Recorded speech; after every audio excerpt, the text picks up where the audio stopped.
Naghahanda na ang North Korea sa pagsalakay sa Ukraine. Grabe to, magaganap na siguro ang hindi inaasahan ng lahat, ang World War III. Alright, kamusta mga kaibigan? Welcome muli sa Arvin Polo TV. Habang patuloy ang pagsakop ng Russia sa Ukraine na umabot na sa ikalawang taon, pareho nang nauubos ang kanilang mga supply mula sa mga tauhan, armas, hanggang sa mga bala na kinakailangan nila para magpatuloy sa labanan. Ayon sa pinakabagong estimate ng Estados Unidos tungkol sa mga nasaktan, naniniwala sila na mula Setyembre ngayong taon, ang mga nasaktan ng mga Ruso mula na nag-umpisa ang pananakop ay malapit ng umabot ng 300,000. Halos 120,000 na Rusong sundalong namatay sa labanan at maaaring 180,000 naman sa kanila ang sugatan. Dagdag pa, estimate din ng US na mas marami nasaktan sa mga mamamayan ng Ruso kumpara sa mga tauhan ng Ukraine.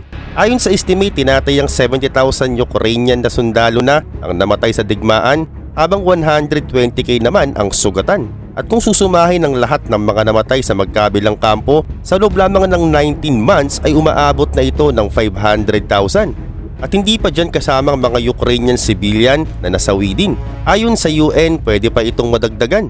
At kung titignan maigi at sisiyasatin ng maigi, ang digmaang ito ay mas matindi pa sa kahit ano pa mang digmaang naganap sa Europa mula nung World War II. Grabe no? At dagdag pa, mas marami rin ang mga namatay dito kumpara sa mga namatay sa buong Yugoslavian War na tumagal noon ng halos isang dekada mula 1991 hanggang 2001. At ang nakakagulat pa, mas mataas pa mga casualty sa panig ng Ukraine kumpara sa bilang ng mga namatay sa Estados Unidos noong Vietnam War na tumagal ng 20 years. Ganun pa man, sa loob lamang ng unang 2 linggo ng malawakang counter-offensive ng Ukraine noong Hunyo 2023, estimate ng US na halos 20% ng kagamitan at mga armas na dala ng Ukraine sa labanan ay nasira na. At ang napakatinding pinsala sa magkabilang kampo ay nagpapatunay lang na talaga namang umubo sila dito ng napakaraming mga bala. At ayon pa sa estimate ng mga analyst sa US, sa loob lamang ng 2022, ang Russia ay nagpaputok na o tumira na ng halos 10 hanggang 11 milyong bala ng artillery sa Ukrainian battlefield. At hindi pa dito kasamang pagtira nila ngayong taong 2023. At saad pa ng mga Amerikano, ang mga Ruso daw ay kaya pang magpatuloy na tumira ng mga 20,000 hanggang 50,000 na bala ng artillery sa Ukraine kada araw. Samantalang ang mga Ukrainian naman ay kaya na lamang tumira ng 4,000 hanggang 7,000 na bala ng artillery kada araw. At dahil tuloy-tuloy ang bakbakan hanggang sa ngayon, ay ang parehong panig ay naghahanap na ng mga mapagkukunan mula sa ibang mga bansa para nga naman manatili ang kanilang mga supply at magpatuloy sa labanan hanggang sa maubos ang kalaban. Kinakailangan na nga nilang makahanap ng supply at ang Korea nga ang tinatarget nilang supplier ng mga bala at mga pampasabog. Pero bakit Korea? Matagal na kasing hindi gumagamit ng mga armas ang North at South Korea. At kung maaalala, nagpirmahan noon ng South at North Korea ng tigil putukan noong 1953. Kaya nagtapos ang labanan sa pagitan ng dalawang panig. At FYI, hindi po opisyal na nagtapos ang kanilang digmaan. At sa loob ng maraming dekada, ang Estados Unidos at ang Russia ay naglaan ng madalaking halaga ng sandata at mga bala sa mga panig ng kanilang sinusuportahan. Oo, ang Amerika ay sumusuporta sa South Korea habang ang Russia naman ay sumusuporta sa North Korea. Nagpadala ang US ng kanilang mga sandata sa may South Korea habang naglaan naman ng napakaraming mga sandata ang Soviet sa North Korea. So anong ibig sabihin nito? Ang South at North Korea ay parehong nakahanda sa isang malupit na digmaan at hindi pa nababawasan ng kanilang malalaking inventaryo ng artillery, rockets, mga bala at mga baril na ilang dekada nang nasa kanila. Kaya naman dahil dito ang North at South Korea ay ang katangi-tanging lugar ang mayroong pinakamalalaking inventaryo ng artillery shells at small arms ammunitions hanggang sa ngayon. At sinasabing milyon-milyon ng mga piraso ng artillery ang hawak nila. Especially North Korea, malamang meron silang mga pinakamalalaking arsenals ng artillery kumpara sa anumang bansa sa buong mundo.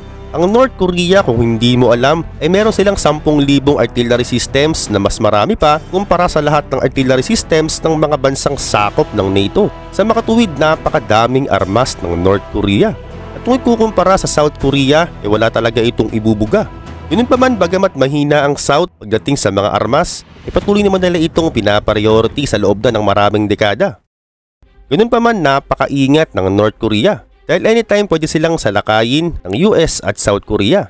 Kaya naman bilang tugon, gumawa sila ng napakadelikadong armas gaya ng nuclear at iba pang pamatay na sandata. At ginawa nila ito para di sila tangkaing atakihin ng kanilang kalabang mga bansa. At bukod pa dyan, nananatiling aktibo ang puwersa militar ng North Korea. At kung itatanong mo ang lahat ng mga lalaki sa North Korea na may edad na 10 hanggang 17 years old, sinasanay na po nilang humawak ng mga armas. At ang kababaihan din po sa North Korea ay nagsiservisyo na din po sa militar. At ito ang dahilan kung bakit ang North Korea hanggang sa ngayon ay hindi basta-bastang bansa sa mundo. At kung susumahin ng mga kawal at mga aktibong militar ng North Korea, ay literal na ito'y merong pinakamalaking sandatahang lakas sa buong mundo. Halos 8 milyon ang kawal nito na maaaring tawagin at magamit agad-agad kapag kinakailangan. Dagdag pa, mas maraming ulit ang aktibong kawal ng North Korea kumpara sa mga kawal ng Russia, US o miski China. Ayon pa nga sa isang ulat mula sa RAND Corporation noong 2020, natuklasan na patuloy na may 6,000 artillery system ang North Korea na malapit sa DMZ o Demilitarized Zone. At meron din itong artillery sa range ng South Korea sa bandang Seoul Metropolitan Region kung saan napakarami ditong tao. Oo, halos 26 million na katao po o halos kalahati na ito ng populasyon ng South Korea ay napapaligiran po sila ng mga artillery ng North Korea. At sa isang hudyat lang ni Kim Jong-un ng North Korea ay titira ito ng mabilisan. At ang artillery system ng North Korea na malapit sa DMZ ay maaaring magdulot ng tinatawag nilang Sea of Fire sa Seoul, Korea.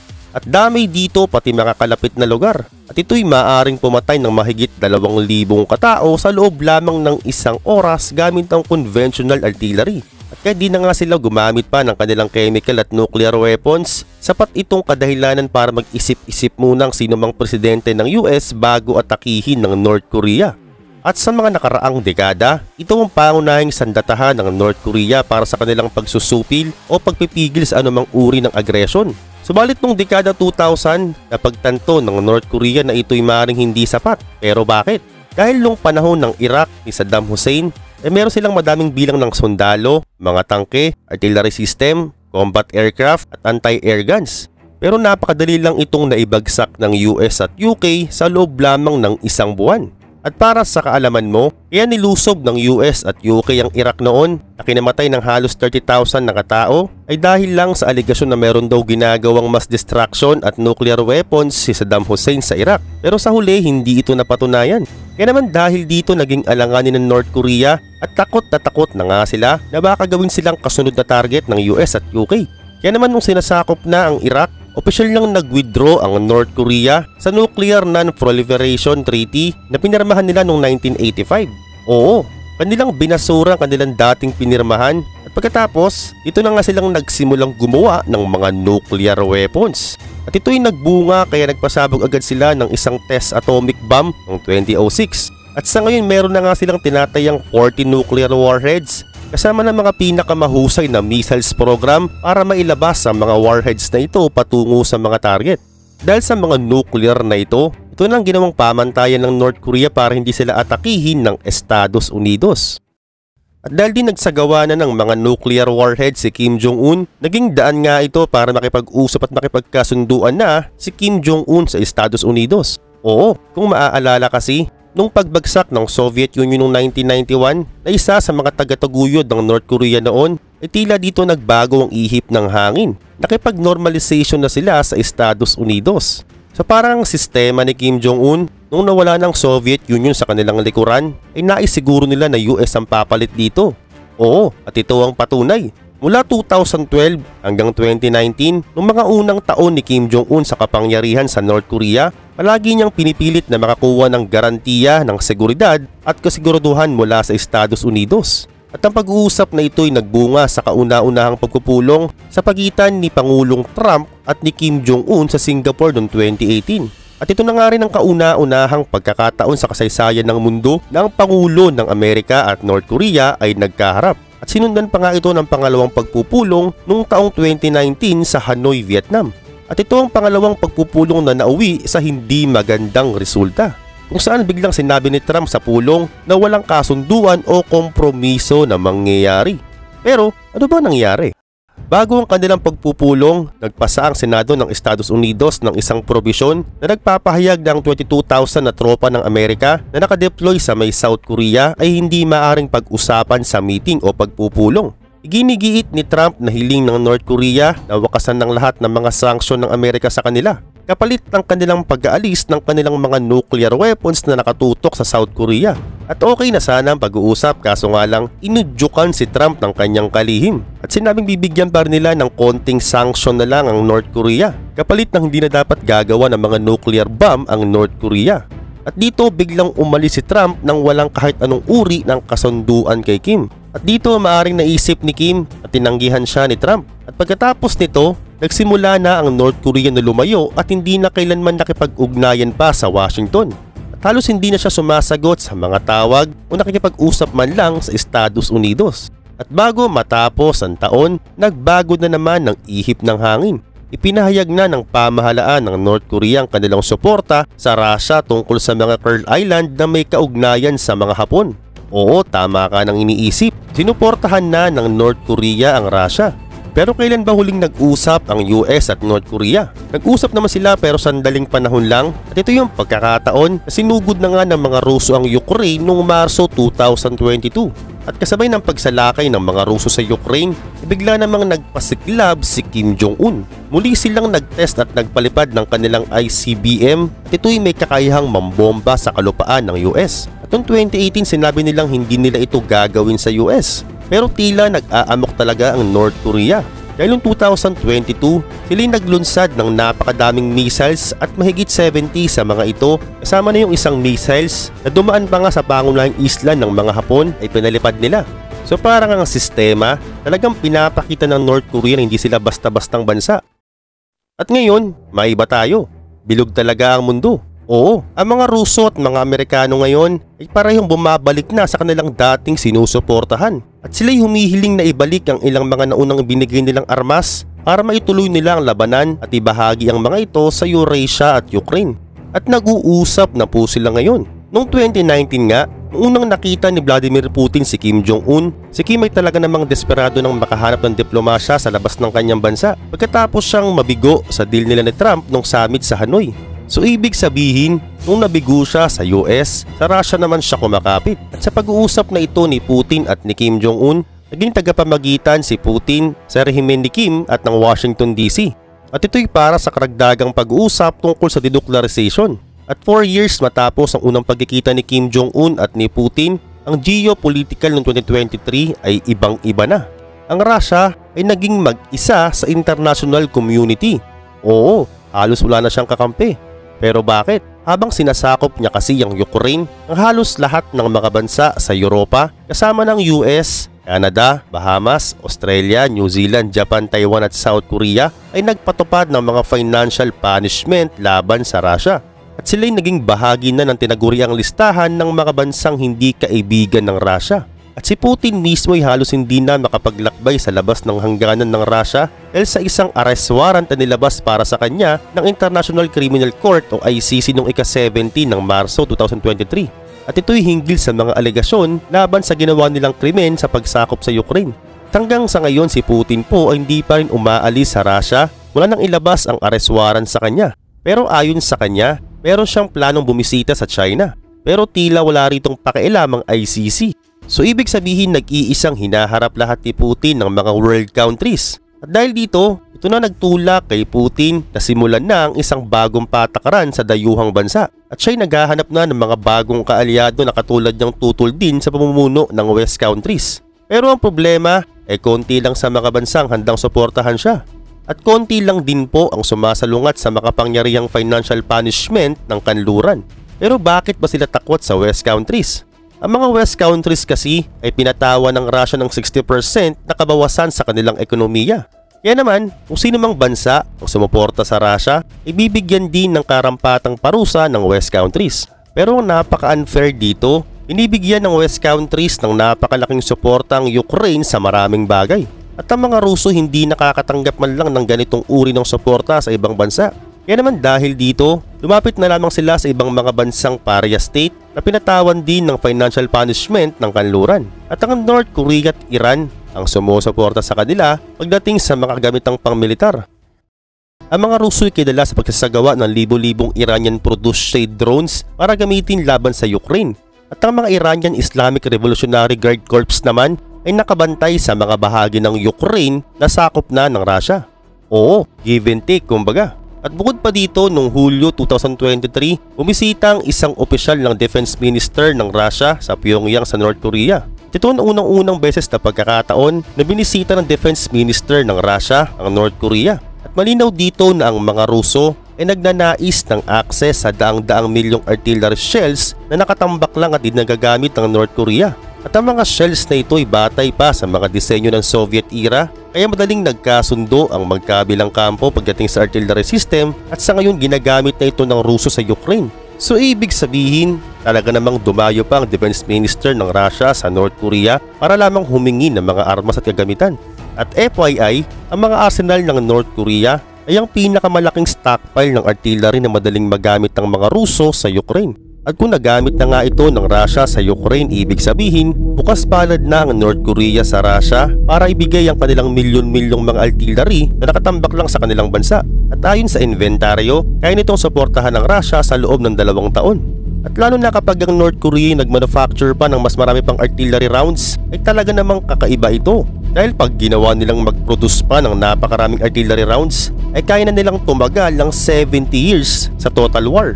At ang North Korea din po ay may malawak din na network ng mga pabrika ng munitions sa loob ng kanyang bansa. At meron pa nga siya ditong 100 na iba't iba pang mga pabrika na nakapokus lang sa pag-a-assemble ng mga munitions. At halos 1 milyon po ang empleyado dito. Oo, halos 4% ng populasyon ng North Korea ay nakapokus lang na nagtatrabaho sa pagbuo ng mga munitions. At meron ding maayos na railway ng North Korea patungo sa sea bordering Russia Far East. At ibig sabihin nito, ang North Korea ay ang isa ng napakahalagang rebase ng supply para sa Russian war machine sa Ukraine.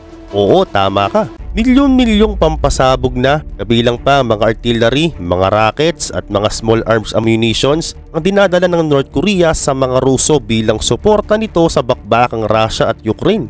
At ang kakayahan pa ng North Korea na gumawa pa ng malawakang retaliation ay baka mapunta pa sa hindi magandang senaryo. Dahil kapag nabaliw si Kim Jong-un, magpapalipad ito ng sandamakmak na mga bomba atomika sa Estados Unidos at ito ang hudyat na ng World War III. At heto pa, ang kanilang malaking artillery arsenals at Sea of Fire ay kaya nang pumatay ng buong Seoul sa loob lamang ng 1 oras. At ngayon mabalik tayo sa Russia at North Korea. Lahat na po ay merong kapalit. Bilang suporta ng North Korea sa Ruso ay si Kim ay humihingi ng kapalit. Oo, gusto ng North Korea ng pagkain, spare parts at energy resources mula sa Russia. At gusto rin nila nang tanggalin na ng Russia ang kanilang mga sanctions sa North Korea at ituloy ang normal na relasyon sa kalakaran. At heto pa, nagtutulungan na nga sila ngayon sa lahat ng mga bagay. At hindi lang Russia at North Korea ang nagtutulungan dito. Sa halip kasama rin ang mga bansang Iran, Syria at iba pa. Sila ang mga bansang pinatawan ng sanksyon ng kanluran. Kaya naman, sila na nga rin ang nagtutulungan. At bukod pa sa ginagawang tulong ng North Korea sa Russia, gusto rin po ng mga tiga North Korea na magbigay ang mga Ruso ng iba't ibang bagay sa kanila gaya ng mga advanced fighter aircraft at mga Russian-produced Su-35 at iba pa. At gusto pa ng North Korea ng advanced Russian anti-air system para nga naman daw mas maprotektahan niya ang kanyang bansa laban sa mga American o South Korea air attacks. At napakarami pang hinihingi ng North Korea sa mga Ruso. At kung iisipin parang sobra-sobra na itong kapalit, no? Pero ganyan talaga ang buhay. Lahat na ng bagay ngayon ay meron ng kapalit. At dahil nga magkaalyado na ang dalawang bansang ito, hindi rin sinusuportahan ng Moscow ang ilang pahayag mula sa UN na nagpaparatang sa North Korea dahil sa ginagawa nitong ICBMs. Sa bagay, sino-sino pa nga ba magtutulungan? Siyempre, sila lang talagang dalawa. At sa katunayan, noong September ngayong taon, si Kim Jong-un mismo'y umalis ng kanyang bansa sa unang pagkakataon sa 4 na taon at sumakay siya sa kanyang personal na armored train papatawid sa hangganan patungo sa Russian Far East para makipagtagpo ng personal kay Vladimir Putin ng harap-harapan. At kanilang pinag-usapan dito ang maraming kasunduan. At pagkatapos nito, sumang-ayon sina Putin at Kim na dadalawin ni Putin mismo ang North Korea sa hinaharap. So ngayon, ano kaya magaganap kapag tumulong na rin ng personal ng North Korea sa laban ng Russia sa Ukraine? World War III na ba? Wag naman sana. Sa palagay mo, Comment down below.